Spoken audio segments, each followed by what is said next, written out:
ભાયલી દુષ્કર્મના આરોપી હજી પણ પકડથી દૂર છે।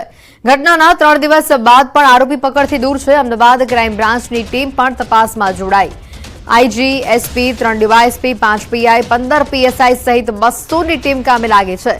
પોલીસને સીસીટીવી ફૂટેજ તો મળ્યા છે, પરંતુ ચિત્ર ધૂંધળું દેખાઈ રહ્યું છે। દુષ્કર્મની ઘટનામાં 3 કિલોમીટર વિસ્તારના 1000 ઘરોમાં પોલીસે તપાસ કરી છે। 15 જેટલા શકમંદોને પકડ્યા છે, પરંતુ એક પણ આરોપી તેમાં ન નીકળ્યો। ભાયલી ગામના પણ કેટલાક શખ્સોને પૂછપરછ માટે બોલાવાયા છે। પોલીસે નવલખી ગેંગરેપ તપાસની પેટર્ન પર તપાસ શરૂ કરી છે। ઘટના સમયના મોબાઈલ લોકેશન ટ્રેક કરવામાં આવ્યા છે। પીડિતા અને તેના મિત્રનું પોલીસે કાઉન્સેલિંગ કર્યું હોવાની પણ માહિતી સામે આવી રહી છે। વડોદરાથી સમાચાર આવી રહ્યા છે। નવલખી ગેંગરેપની તપાસની પેટર્ન ઉપર આ સમગ્ર મુદ્દે ભાયલીના કેસ મુદ્દે તપાસ કરવામાં આવી રહી છે અને આ જ અંગે વધુ વિગત મેળવીશું સંવાદદાતા હાર્દિક અમારી સાથે સીધા જોડાઈ ચૂક્યા છે।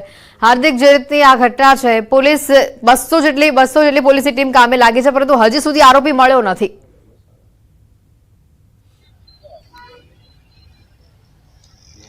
બિલકુલથી જો આ ભાયલી દુષ્કર્મની વાત કરવામાં આવે તો પોલીસ માટે ખૂબ જ પડકારજનક કેસ કહી શકાય। અને બીજી વડોદરા શહેરની વાત કરીએ તો આ સંસ્કારી નગરીમાં છેલ્લા 5 વર્ષમાં સામૂહિક દુષ્કર્મની 3 થી 4 ઘટનાઓ બની ચૂકી છે। તમને યાદ હોય તો વર્ષ 2019માં નવલખી ખાતે સામૂહિક દુષ્કર્મની ઘટના બની હતી। તે ઘટના જે બીજા નોરથી બની હતી, ત્યારે અત્યારે 2024માં પણ બીજા નોરતે જ એક 16 વર્ષની સગીરા છે તેની સાથે સામૂહિક દુષ્કર્મની જે છે ઘટના બની છે। પોલીસ તપાસની વાત કરીએ તો 200થી વધારે પોલીસ કર્મચારીઓ, અધિકારીઓ, સ્ટાફ જે છે તે આરોપીઓને શોધવા માટે આમ તેમ હવાટિયા મારી રહ્યો છે। ભાયલી વિસ્તારની વાત કરીએ તો મોટાભાગના સીસીટીવી જે છે તે પોલીસે ફોંફોડ્યા છે, ખણખોદ્યા છે, પરંતુ પોલીસને જે છે એક સીસીટીવી ફૂટેજ મળ્યા છે, તેમાં પણ ચિત્ર જે છે તે સ્પષ્ટ નથી દેખાતું, ચિત્ર ધૂંધળું દેખાય છે।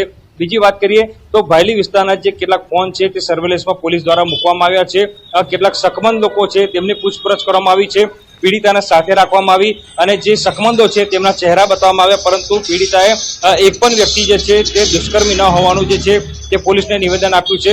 પીડિતાનું અત્યારે કાઉન્સેલિંગ કરાઈ રહ્યું છે, તો તેનો જે મિત્ર સાથે હતો તેનું પણ કાઉન્સેલિંગ જે છે તે કરવામાં આવી રહ્યું છે। ભાયલી ગામની વાત કરીએ તો જે સમયે દુષ્કર્મની ઘટના બની હતી એ સમયે જે મોબાઈલ ટાવર છે તેની રડારમાં જેટલા પણ ફોન હતા એ ફોન જે છે સર્વેલન્સમાં મૂકવામાં આવ્યા છે અને તમામ લોકોને પૂછપરછ માટે બોલાવવામાં આવી રહ્યા છે।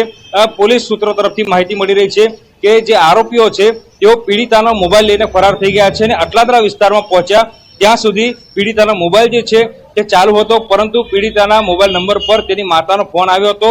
આરોપીઓએ ભૂલથી ફોન રિસીવ કરી લીધો હતો અને ત્યારબાદથી ફોન જે સ્વિચ ઓફ થયો છે તે ફોન હજી સુધી ચાલુ થયો નથી। એટલે હવે સર્વેલન્સની કામગીરીમાં ટેકનિકલ સોર્સ જે છે કામે લગાડવાના છે, તે જવાબદારી જે છે તે અમદાવાદ ક્રાઇમ બ્રાન્ચે સ્વીકારી છે। ત્યારે હવે પોલીસ જે છે આરોપીઓને કઈ રીતે શોધશે તે સૌથી મોટો સવાલ જે છે તે ઉભો થઈ રહ્યો છે। ભાયલી વિસ્તારના રસ્તાઓની વાત કરીએ તો તાલુકા પોલીસ સ્ટેશનનો જે સીસીટીવી કેમેરા જે છે તે દુષ્કર્મની ઘટનાથી બિલકુલ નજીક લાગેલો છે, પરંતુ એ કેમેરા બંધ હાલતમાં હોવાને કારણે પોલીસને એ કેમેરા પણ જે છે બિલકુલ કામે નથી લાગ્યા અને જે દુષ્કર્મની ઘટના બની છે ત્યાંથી લગભગ 3 કિલોમીટર દૂર પોલીસ સ્ટેશન આવેલું છે। પોલીસ સ્ટેશન માત્ર જે છે ત્યાં સીસીટીવી કેમેરા ચાલુ હાલતમાં છે, પરંતુ આખા રસ્તા પર કોઈ જગ્યાએ સ્ટ્રીટ લાઇટ નથી કે પછી સીસીટીવી કેમેરા નથી। એટલે પોલીસ માટે ચોક્કસથી આ કેસ જે છે તેની ગુથ્થી સુધારવી એ ખૂબ જ પડકારજનક જે છે તે કેસ કહી શકાય। બિલકુલ હાર્દિક, આભાર માહિતી બદલ। તો આ જે ઘટનાના દ્રશ્યો પણ સામે આવ્યા હતા। પોલીસ અત્યારે કામે લાગી રહી છે અને તમામ રીતે સંભવત જેટલી પણ પ્રયત્નો છે તે તમામ પોલીસ કરી રહી છે અને આરોપીને શોધવા માટેના ચક્રો ગતિમાન કરવામાં આવ્યા છે। ઘટનાના 3 કિલોમીટર વિસ્તારના તમામ ઘરોમાં તપાસ કરવામાં આવી છે। વડોદરા ભાયલી વિસ્તારમાં સગીરા સાથે દુષ્કર્મ મામલે ભાયલીના પૂર્વ સરપંચે પણ મોટી જાહેરાત કરી છે। આરોપીઓની માહિતી આપનારને ઇનામ આપવાની જાહેરાત કરી છે। પૂર્વ સરપંચ દર્પણ પટેલે વિડીયો શેર કરીને ₹50,000 ઇનામ જાહેર કર્યું છે। માહિતી આપનારને ₹50,000 રોકડ ઇનામ આપવામાં આવશે। આરોપીઓની માહિતી આપનારનું નામ ગુપ્ત રાખવાની પણ બાંહેધરી તેમણે આપી છે। દર્પણ પટેલે વિડીયો શેર કરી કહ્યું છે કે દુષ્કર્મની ઘટના બની તે સંદર્ભે કોઈ પણ માહિતી હોય તો આપ મને અથવા ભાયલી પોલીસ સ્ટેશનમાં આપી શકો છો। હું આપને ખાતરી આપું છું કે આપની જે ઓળખ છે તે ગુપ્ત રાખવામાં આવશે। પોલીસ આપને પૂરતો સહકાર પણ આપશે। સચોટ માહિતી આપનારને મારા તરફથી ₹50,000 ઇનામની રાશિ આપવામાં આવશે। મોબાઈલ નંબર પણ જાહેર કર્યો છે। અને જે બી માહિતી આપશે એ માહિતી આપનારનું નામ ગુપ્ત રાખવામાં આવશે તથા જે સચોટ માહિતી આપશે એમને મારા તરફથી 50,000નું ઇનામ પણ જાહેર કરું છું. જે 2 આરોપી ત્યાંથી ભાગી છૂટ્યા હતા એમને પણ મારી નમ્ર વિનંતી છે કે એકવાર તમે જે ભૂલ કરી છે એ ભૂલને સુધારવાનો તમને મોકો મળશે. તમે સરકારી ગવાહ બની જાઓ તો તમારી પર સરકાર કદાચ રહેમ નજર રાખીને સાચા આરોપીઓ સુધી પહોંચે. આજ સાથે જ દર્પણ પટેલે ન્યૂઝ 18 સાથે વાત કરતા કહ્યું છે કે આરોપીઓને ફાંસીની સજા આપવી જોઈએ. તેમણે કહ્યું કે આરોપીઓને પકડીને જાહેરમાં સરઘસ કાઢવું જોઈએ. આ નરાધમોએ જે રીતે આ કૃત્ય કર્યું છે એ ખરેખર માફીને પાત્ર નથી. હું ગુજરાત પોલીસને વિનંતી કરું છું કે બને એટલું વહેલું આ લોકોને પકડવામાં આવે અને કડકમાં કડક સજા થવી જોઈએ. એમને ફાંસીની સજા થવી જોઈએ અને જાહેરમાં એમનું સરઘસ કાઢવું જોઈએ અને જાહેરમાં એમને માર મારવો જોઈએ. વડોદરાના ભાયલી ગેંગરેપના પડઘા ગરબામાં પણ જોવા મળી રહ્યા છે. નરાધમોને કડક સજા થાય તેવી માંગ હવે પ્રબળ થઈ રહી છે. નવરાત્રિમાં ગરબામાં બાળકોથી લઈને મોટા લોકો પણ ભાયલી ગેંગરેપના દોષિતોને સજાની માંગ કરતા બોર્ડને લઈને ગરબે ઝૂમ્યા. નવાયાર્ડ વિસ્તારની રામચાલીમાં બાળગોપાલ ગરબામાં બાળકો બેનરો સાથે ગરબા રમતા જોવા મળ્યા અને તેમણે પોતાનો આક્રોશ પણ ઠાલવ્યો હતો.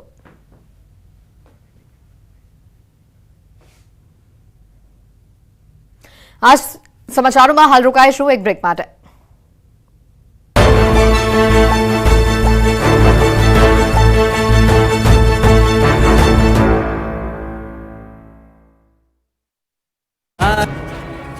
ગુજરાત એટીએસને મોટી સફળતા મળી છે. ગુજરાત એટીએસે દિલ્હી અને ભોપાલમાં દરોડા પાડ્યા.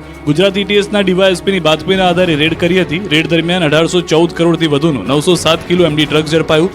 ગુજરાત એટીએસ અને એનસીબીએ સંયુક્ત કામગીરી કરી. છેલ્લા 6-7 મહિનાથી શેડ ભાડે રખાયો છે.